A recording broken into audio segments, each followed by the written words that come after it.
Hello hi మీరు నా ముందు వీడియోస్ చూసినట్టయితే I would rate each and every aspect of the film with 5 stars. బట్ కింగ్డమ్ లో ఎంత కంటెంట్ ఉందంటే అండ్ ఎస్పెషలీ నాకు ఎంత నచ్చిందంటే I wanted to talk about 51 things I've observed in Kingdom. Let's start. Number 1, Kingdom మూవీకి ముగ్గురు హీరోస్.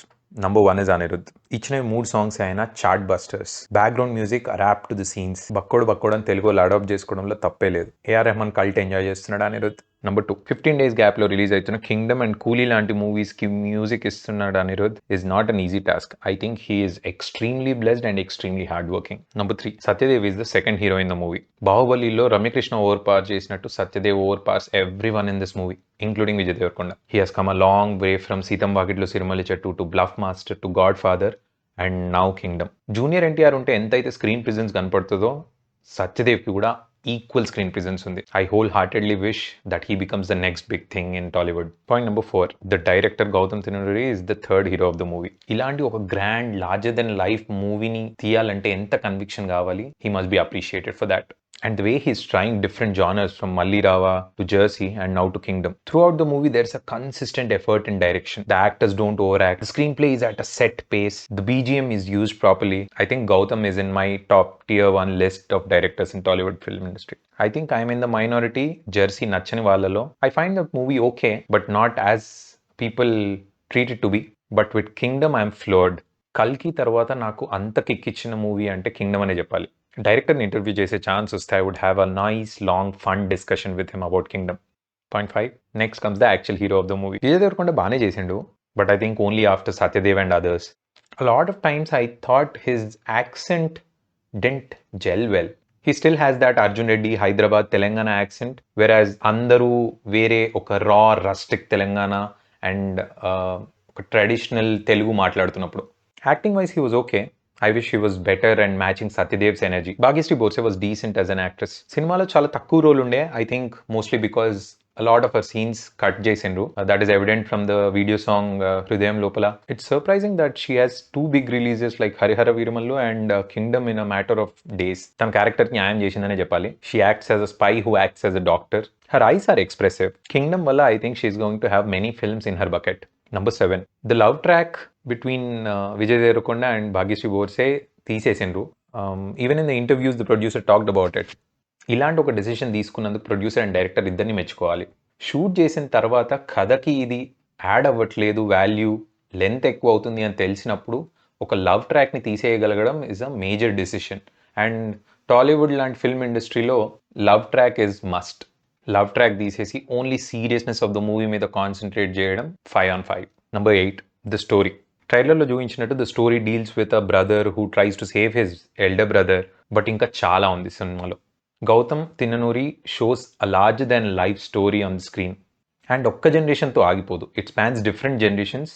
యూజువల్గా ఒక స్టోరీలో 2-3 విషయాలు దొరుకుతాయి మాట్లాడుకోవడానికి, బట్ కింగ్డమ్లో అలాంటిది 10-15 విషయాలు ఉంటాయి. The story takes place through time. Characters evolve అవుతారు, క్యారెక్టర్స్ ఒపీనియన్స్ చేంజ్ అవుతాయి, సర్కమ్స్టాన్సెస్ చేంజ్ అవుతాయి, అండ్ మల్టిపుల్ స్టోరీస్ రన్ అవుతూ ఉంటాయి. Each and every actor, every character has their own story to tell. Point number 9, Kingdom is in 2 parts.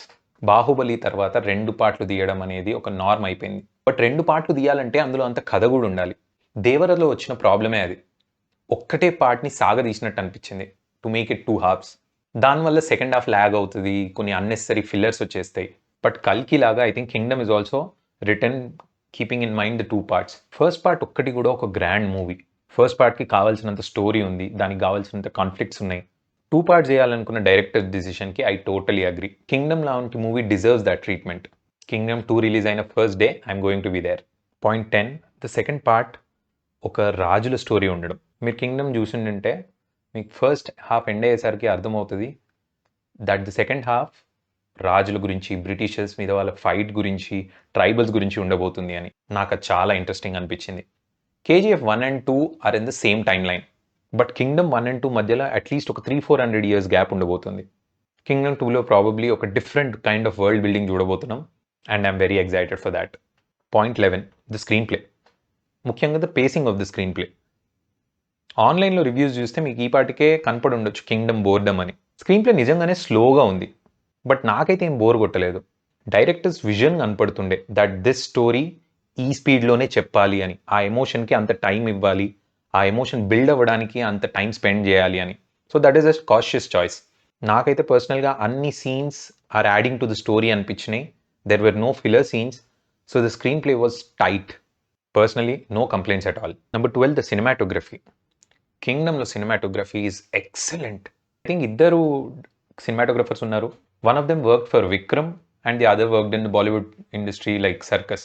కింగ్డమ్లో cinematography heavy అనే చెప్పాలి.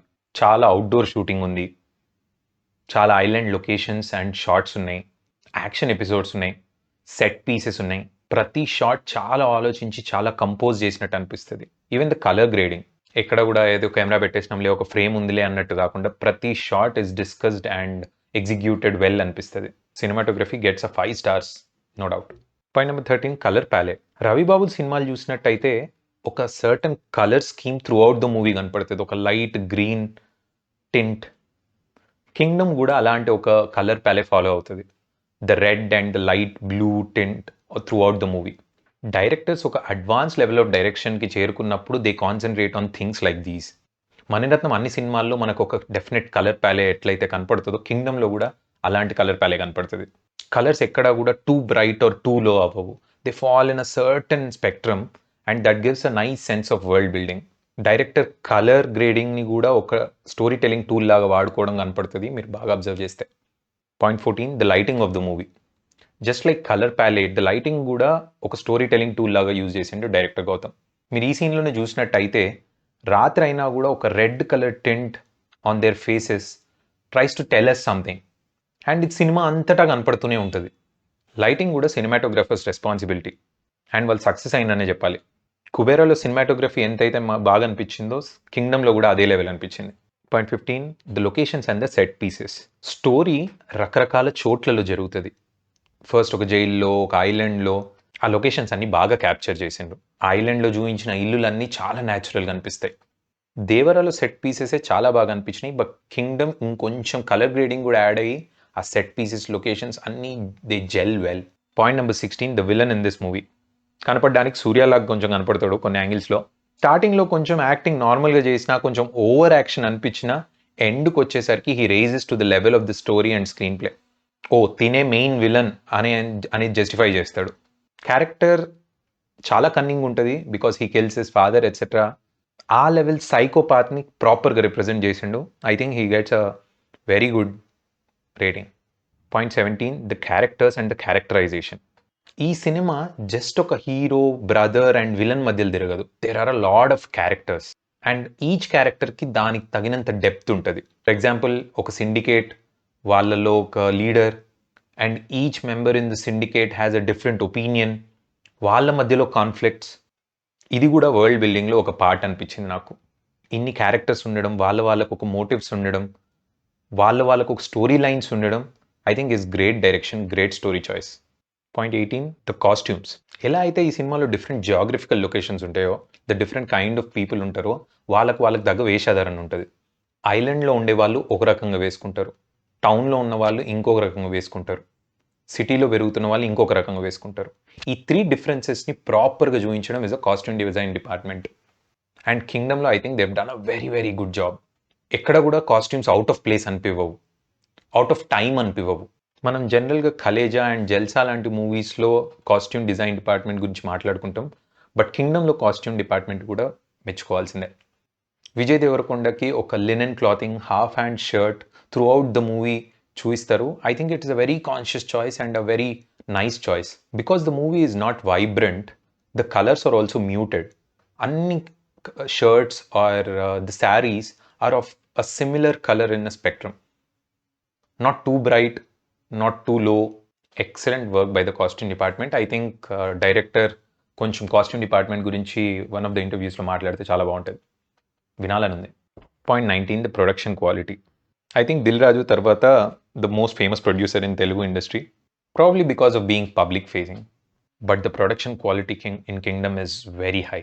ఎక్కడ కూడా బడ్జెట్లో కాంప్రమైజ్ అయినరు అనిపించదు. There are a lot of action episodes on boats, ఐలాండ్లో సీన్స్, శ్రీలంకలో scenes, port దగ్గర యాక్షన్ ఎపిసోడ్స్, మిలిటరీ ఎపిసోడ్స్. నాకు ఒక ప్రొడక్షన్ క్వాలిటీ మంచిగా ఉన్న సినిమానే చూడబుద్ది అవుతుంది and Kingdom is one of those movies.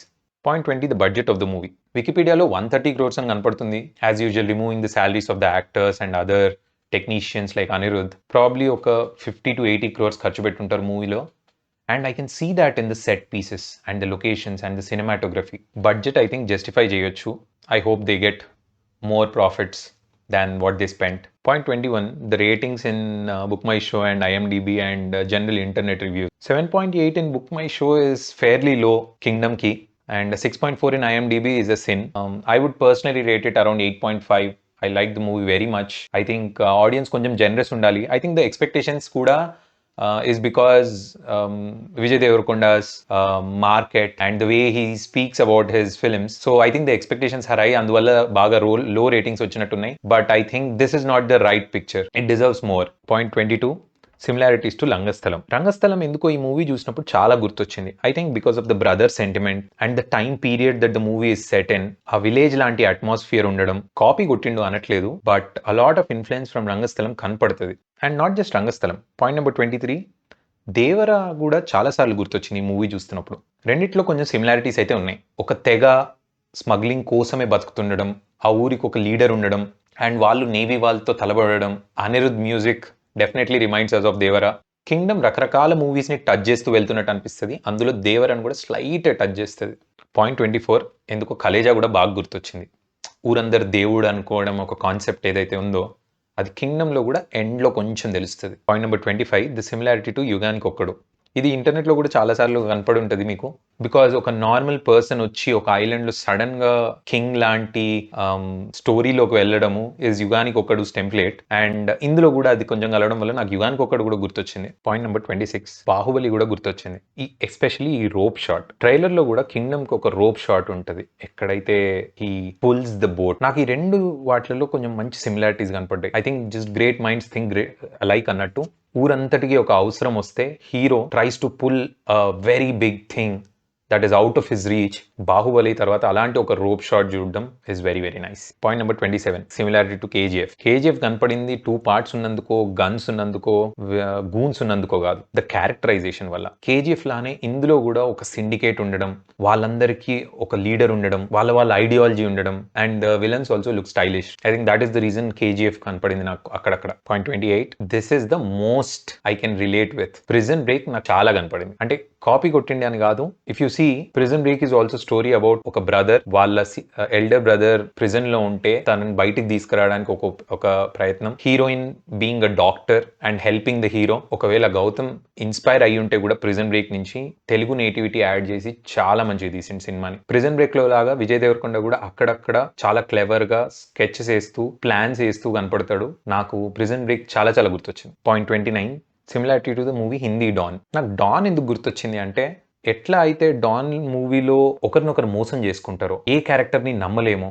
A police officer అయితే ఒక మంచి చేస్తా అని నమ్మిపిస్తాడో అండ్ దెన్ విలన్ లాగా టర్న్ అవుతాడో, కింగ్డమ్ లో కూడా అలాంటి ఒక dynamic cat and mouse game dynamic ఉండే అండ్ డాన్ గుర్తు చేసింది. Point 30, Game of Thrones and especially the Red Wedding. ఇది గేమ్ ఆఫ్ థ్రోన్స్ ఫ్యాన్స్ కి కనపడి ఉండొచ్చు, but for a slight moment. ఎట్లయితే రెడ్ వెడ్డింగ్ లో అందరినీ ఒక చోటికి పిలిచి and there's a huge massacre, Kingdom లో కూడా అలాంటి ఒక ఎపిసోడ్ ఉండడం రిమైండెడ్ మీ ఆఫ్ దిస్. అంత ఊరు వాళ్ళని పిలిచి వాళ్ళకి తిండి పెట్టి అండ్ దెన్ చంపడం మొదలు పెడతారు. That is if at all inspired from this, చాలా చాలా మంచి inspiration. Point 31, similarity to Chatrapathi. ఇది ఇంటర్నెట్ లో కనపడుతూనే ఉంది. ఒక హీరో ఒక ఐలాండ్ లో ఉన్న నాన్ సిటిజన్స్ ఆఫ్ ఇండియాని లీడ్ చేయడం అండ్ వాళ్ళకు వచ్చిన కష్టాలు చూడడం is something similar to Chatrapathi. Point 32, the title Kingdom itself. ఈ కింగ్డమ్ అనే టైటిల్ చాలా ఇంట్రెస్టింగ్. బికాస్ ఫస్ట్ మూవీ అంతా కూడా ఎక్కడ ఈ టైటిల్ కి జస్టిఫికేషన్ ఉండదు. ఓన్లీ ఎండ్ లో ఎప్పుడైతే ఈ reveals that the hero is actually the king అని తెలిసిన మూమెంట్ నుంచి ఈ టైటిల్ అప్లికబుల్ అవుతుంది. I think that this is a very weird decision, but nevertheless English titles Telugu movies లో వచ్చినప్పుడు I enjoy it. And titles లో కూడా అంత శ్రద్ధ పెట్టి making it apt to the movie is a skill.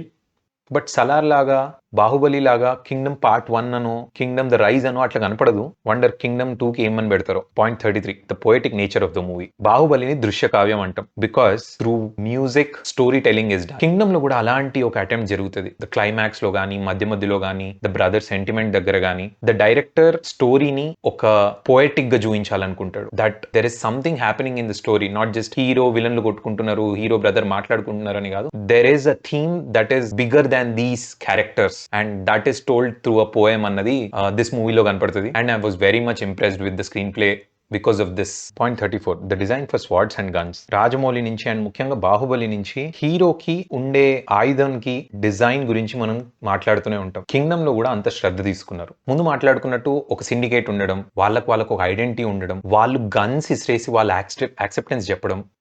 Guns లో కూడా చూస్తే ఒక క్వాలిటీ, ఒక స్టాండర్డ్ ఉండడం. There is a gold gun and there is just a black gun and కొంతమందికి జస్ట్ స్వార్డ్ ఉండడం. గన్స్ ద్వారా ఈ సిండికేట్ లో హైరార్కీ చూపించడం. ఆర్ట్ డిపార్ట్మెంట్ గన్స్ కోసం స్పెషల్ కేర్ తీసుకున్నారు, అది కనపడుతుంది. మీకు గనక కింగ్డమ్లో ఆర్ట్ డిపార్ట్మెంట్ వాళ్ళు తెలిసినట్టయితే గుడ్ జాబ్ అని చెప్పండి. Point 35, the power dynamic with weapons. ఈ స్టోరీ అంతా ఐలాండ్లో ఉన్న జనాలు అండ్ దేర్ ఆపరేషన్ చుట్టూ తిరుగుతుంది. అండ్ టు బీ ఆప్రెస్డ్, వాళ్ళ దగ్గర ఆయుధాలు ఉండకూడదు. If every one has a gun, then there is no power dynamic. అందుకే ఈ సినిమా is set in such a time and place, ఇందులో గన్స్ ఉన్న వాళ్ళే రూల్ చేస్తుంటారు. Island people do not have guns, they have arrows, they are a little backward. So the syndicate people keep them oppressed by their weaponry. So weapons undadam is the power dynamic in this movie. Point 36, the time period that this movie is set in. ఈ movie ఈ కాలంలో జరుగుతుంది అంటే ఈ story set అవ్వదు. అందుకే there is a conscious choice. ఈ movie ఒక 1980s లో ఎప్పుడైతే గన్స్ ఇంకా సొసైటీలోకి అందరికి అందుబాటులోకి రాలేదో, ఎక్కడైతే ఆపరేషన్ ఉండేనో, ఎక్కడైతే democrat government is still developing, అలాంటి ఒక టైం పీరియడ్ లో సెట్ అయి ఉంది. And that is a very right choice for the movie. There is very little government involvement. Even government involvement ఉన్నా కూడా అది ఒక పోలీస్ ఆఫీసర్ చేయించడమే తప్ప the government doesn't actively get involved. ఐలాండ్లో ఉన్న people are not very educated. Social media అనేది ఒక టర్మ్ లేనప్పుడు, and definitely the Sri Lankan and the Tamil Nadu migration ర్యాంపెంట్గా ఉన్నప్పుడు, the time period is such. Point 37, the dialogues in the movie. ఈ మూవీలో dialogues ఎక్కడ కూడా అవుట్ ఆఫ్ ప్లేస్ అనిపించవు. All the characters speak a similar language. అక్కడక్కడ తమిళ యాడ్ అవుతుంది, even that feels in place. Director డైలాగ్స్ని కూడా ఒక స్టోరీ టెల్లింగ్ టూల్ లాగా వాడుకున్నాడు. అండ్ బాహుబలిలో డైలాగ్స్ కూడా are not very heavy, they are just contemporary. ఆ మూమెంట్కి ఆ జైల్లో ఎట్లయితే మాట్లాడుకుంటారో అలానే ఉంటాయి, very natural. Point number 38, call backs to certain dialogues. ఈ మూవీలో కొన్ని డైలాగ్స్ మళ్ళీ రిపీట్ అవుతూ ఉంటాయి. లైక్ విజయ్ దేవరకొండ సత్యదేవ్తో అన్నప్పుడు, అరే నువ్వు వెళ్ళిపోతే మళ్ళీ రావురా అని. అది చిన్నగా ఉన్నప్పుడు అంటాడు, అండ్ సత్యదేవ్ చనిపోయినప్పుడు అంటాడు. This is called a call back. And ఇంకో డైలాగ్ ఉంటుంది, ఇప్పటి నుండి వీళ్ళు నా బాధ్యత అని. అది కూడా ఒక 2-3 సార్లు వస్తుంది. Call back is considered a great skill in standup comedy. ఒకే డైలాగ్ని 2 డిఫరెంట్ ఎమోషన్స్లో, 2 డిఫరెంట్ కాంటెక్స్లో యూజ్ చేస్తూ కాల్ బ్యాక్ చేయగలగడం is the talent of the director. Point 39, similarity to Rakta Charitra. First movie ఎండ్లో ఒక కొత్త విలన్ని ఇంట్రడ్యూస్ చేయడం, ఒక కొత్త క్యారెక్టర్ని ఇంట్రడ్యూస్ చేయడం, I think I first saw it in రక్త చరిత్ర అండ్ దెన్ కేజీఎఫ్లో కనపడింది. Kingdom also follows the same suit. ఒక విలన్ని ఫస్టే ఇంట్రడ్యూస్ చేయకుండా బట్ ఉన్నాడని చెప్పి లాస్ట్లో తీసుకొచ్చి తను ఇప్పుడు విలన్ అవుతాడు అని చెప్పడం is a nice screenplay technique and very similar to Rakta Charitralo Surya introduce అయినప్పుడు. Point number 40, the sound design of the guns and the weapons. Even though I'm not a great fan of loud noises, I like a good sound design. Guns load చేస్తున్నప్పుడు, స్వాడ్ మజిల్ని cut చేస్తున్నప్పుడు, guns విసిరేస్తున్నప్పుడు, guns కాలుస్తున్నప్పుడు ఆ వచ్చే సౌండ్స్ని కరెక్ట్గా identify చేసి సీన్లో ప్రాపర్గా place చేయడం is a great skill and the sound design department has done a good job. Point 41, similarity to Animal. యానిమల్లో నాకు మూవీ చూసినప్పుడు ఫైనల్ క్లైమాక్స్లో ఇద్దరు షర్ట్స్ విప్పుకొని కొట్టుకుంటుంటే it didn't make sense to me. They have guns, why do they have to fight, ఎందుకు కొట్టుకుంటున్నారు? But కింగ్డమ్లో లాస్ట్కి హీరో అండ్ విలన్ కొట్టుకుంటున్నప్పుడు నాకు ఆ డౌట్ క్లియర్ అయింది. You see, the egos of hero and villain are bigger than the fight they are fighting. It doesn't matter if they win or lose. అందుకే guns ఉన్నా కూడా నేను పర్సనల్గా వచ్చి నిన్ను కొడతా అండ్ విలన్ కూడా నేనే చంపాలి అన్న ఒక యాటిట్యూడ్తో ఉండడము, ఒక ఈగోతో ఉండడము, that is what makes this scene click. నాకు అది యానిమల్లో అర్థం కాలేదు, బట్ కింగ్డమ్లో చాలా బాగా చూపించారు. ఆ క్లైమాక్స్లో వచ్చే ఎపిసోడ్లో ఆ వస్తున్న ఎమోషన్కి అంతమంది గన్స్ ఉన్నా, అంతమంది గ్యాంగ్ ఉన్నా హీరో విలన్ కొట్టుకోవడం made sense to me. Point 42, the traditions. ఒక ఊరన్నాక ట్రెడిషన్స్ ఉంటాయి, బట్ అవి చూపించడం is a part of the world building. దేవరాలో ఎట్లా అయితే ఆ ఆయుధ పూజ ట్రెడిషన్ చూపించారో ఇందులో కూడా సర్టన్ ట్రెడిషన్స్ చూస్తారు. And not just with island people, సిండికేట్కి కూడా ఒక ట్రెడిషన్ ఉంటుంది. The way they accept, they show their acceptance by throwing their guns. So these traditions build a world for us. వాళ్ళ గురించి ఇంకొంచెం చెప్తుంది, హౌ దే బిహేవ్, వాళ్ళు ఖాళీ టైంలో ఏం చేస్తారు, వాళ్ళ రిలీజియన్ బిలీఫ్స్ ఏంటి. ఈ మూవీలో కూడా అలాంటి 2-3 ఎపిసోడ్స్ ఉండడం is very thrilling. Point 43, editing in the climax. So interviews చూస్తే క్లైమాక్స్ ఒక హై లేవాలి, so that the second part anticipation ఉండాలి అన్నది they have been telling. Editing in the climax is a special thing. డేటాలో లాగా climax ఒక song తో end అవుతుంది, ఒక సాంగ్ లో జరుగుతుంది. By the way Ragile Ragile song is excellent. ఒక పర్టికులర్ ఆస్పెక్ట్ ఉంది ఎడిటింగ్ లో, when hero kills the villain, ఆ నైఫ్ స్టాబ్ చేసినప్పుడు the editing technique that Naveen Nooli used, every stab కి hero remembers a certain memory and he takes revenge for that అన్నది clear గా చూపిస్తారు. Every stab starts with the villain and ends with a memory. Editors ఇలాంటి techniques, ఇలాంటి experiments చేసినప్పుడు నాకు చాలా నచ్చుతుంది. 5/5. Point 44 is a small trivia. మర్యాద రామన్న హౌస్ అండ్ మర్యాద రామన్న స్టార్టింగ్ ఎపిసోడ్ లో వచ్చే అరెరే సాంగ్ లో ఉండే హౌస్ రెండు ఈ మూవీలో యూజ్ చేసిండు. A lot of Rajamouli is seen in this movie and I think it is inevitable at this point. Point 45. The movement between geographical locations. ఈ మూవీ ఒక్క చోట జరగదు. ఫస్ట్ ఒక తెలంగాణలో ఒక ఊర్లో స్టార్ట్ అవుతుంది, దెన్ ఒక జైల్లో మూవ్ అవుతుంది, దెన్ ఒక తమిళనాడులో పోర్ట్ దగ్గరికి వెళ్తుంది, అండ్ దెన్ ఒక ఐలాండ్ లోకి వెళ్తుంది. Movie goes through many locations and the way they have handled, they have shown the locations and ఆ స్టోరీలో ఇన్బిల్ట్ అయిన విధానం doesn't feel out of place. And because of this moment the world చాలా పెద్దగా అనిపిస్తుంది. ఓ, ఈ వరల్డ్ లో jail ఉంది, పోర్ట్ ఉంది, ఐలాండ్ ఉంది, ఒక తెలంగాణలో ఒక ఊరుంది. So the world feels bigger. Point 46, new faces for side characters. ఇందులో చాలా క్యారెక్టర్స్ ఉంటాయి అండ్ చాలా క్యారెక్టర్స్ లో కొత్త వాళ్ళు కనపడతారు. I think this is a conscious decision by director. ఒక ప్రీ కన్సీవ్డ్ నోషన్ ఉండొద్దు ఒక క్యారెక్టర్ పైన అనుకున్నప్పుడు ఇలాంటి డిసిషన్ తీసుకుంటారు and it work well in the movie. ప్రతి క్యారెక్టర్ కొత్తగా స్టార్ట్ అయ్యి ఎవల్యూషన్ లో పార్ట్ అయ్యి and they have an arc. Point 47, AI footage in the movie. AI footage main stream movies లోకి ఎప్పుడు వస్తుందా అని చూస్తున్నాను, కింగ్డమ్ లో వచ్చింది. ఈవెన్ దో కార్తికేయ లాంటి మూవీస్ లో యానిమేషన్ ఉన్న ఏఐ ఫుటేజ్ రావడం I think this is the first time. ఇందులో old environment, old town and an old lady చూపించడానికి ఏఐ ఫుటేజ్ యూజ్ చేసాను for a very brief moment, like 10 seconds, but అది observe చేస్తే అది AI అని అర్థం అవుతుంది. Point 48, rural Telangana. ఈ మూవీ స్టార్ట్ అవుతుంది ఒక రూరల్ తెలంగాణ విలేజ్ లో అండ్ తెలంగాణ యాక్సెంట్ ని చాలా హెవీగా చూపిస్తారు. ప్రతి ఒక్కరు ఎక్స్ట్రీమ్ నాటు తెలంగాణ మాట్లాడుతుంటారు. I think that is a conscious decision, mostly because Vijay Deverakonda can speak Telangana well అనుకుంటా, అందుకే. అదర్వైజ్ స్టోరీకి ఏం రిలవెంట్ అనిపించలేదు. Point 49, brothers sentiment. Rangasthalam, Tadakha లాంటి మూవీస్ లో బ్రదర్స్ సెంటిమెంట్ చూసినాం అండ్ ఇందులో కూడా బ్రదర్స్ సెంటిమెంట్ చాలా బాగా వర్క్అవుట్ అయింది. Actual the story revolves around the brothers sentiment. Satyadev and Vijay Deverakonda లాంటి 2 people ని చూస్ చేసుకోవడం కూడా ఆ సెంటిమెంట్ కి బాగా యాడ్ అయింది. They look similar. ఇద్దరు అన్నదమ్ములు అంటే నమ్మశక్యంగా ఉంటుంది. And the brothers twist in the movie చూసినప్పుడు I was mind blown. I wasn't expecting that. నేను అస్సలు అనుకోలేదు ఓ ఇలాంటి ఒక ట్విస్ట్ ఉంటుంది అని. I thought it's a plain story, okay జరుగుతుంది, మనకు అర్థం అవుతుంది అని. But the director had other motives and it worked out really well. Point number 50, deleted footage and video song. I think ఈ సినిమా స్టోరీ చాలా హెవీగా రాసుకున్నారు and there is a lot of footage with them. Length ఎక్కువ అవుతుందని they had to cut down a video song. And trailer చూస్తుంటే చాలా scenes కూడా అరే ఇది మూవీలో లేవే అనిపించింది, బట్ ఎడిటింగ్ లో ఆ సీన్స్ తీసేయడం తెలిసింది. సడన్ గా movie and the dynamics, the characters between the dynamics shift. Hero heroine love track ఏదైతే ఉందో అది ఎడిట్ చేసినందుకు మూవీలో వాళ్ళిద్దరు సడన్ గా లవ్ లో ఉన్నారు, షీ హెల్ప్స్ హిమ్ అన్నది డైజెస్ట్ అవ్వలేదు, రిజిస్టర్ అవ్వలేదు. Last but not the least, Point 51, the director deciding to end the story with a question. ఈ మూవీ అన్ని మూవీస్ లో లాగా ఒక స్టేట్మెంట్ తో ఎండ్ అవ్వదు. ఓ హీరో వాళ్ళ కింగ్డమ్ కి రాజ్ అయిండు అన్న దాంతో ఎండ్ అవ్వదు. రాజ్ అయితే వాళ్ళు యాక్సెప్ట్ చేస్తారా అన్న దాంతో ఎండ్ అవుతుంది. ఈ హీరో ఒక పోలీస్ అని తెలిస్తే ఏం జరుగుతుంది అని దాంతో ఎండ్ అవుతుంది. మీరు ఆ మోనోలాగ్ అబ్జర్వ్ చేస్తే even though there is a positive angle, ఒక నెగిటివ్ యాంగిల్ కూడా ఉంటుంది. I think that was fantastic. ప్రతిసారి హీరోకి అన్ని ప్రాపర్ గా జరగడమే కాదు, హీరోని కూడా రిజెక్ట్ చేసే ఛాన్స్ ఉంది అని ఫస్ట్ పార్ట్ ఎండ్ లో చెప్పడం I think directors touch. Dune and కల్కి తర్వాత ఎండ్ క్రెడిట్స్ అయిపోయేంత వరకు నిలబడి చూసిన మూవీ అంటే కింగ్డమ్. ఇవి నాకు అనిపించిన 51 పాయింట్స్. ఏవైనా మిస్ అయినా అనుకుంటే let me know. See you at the next good movie.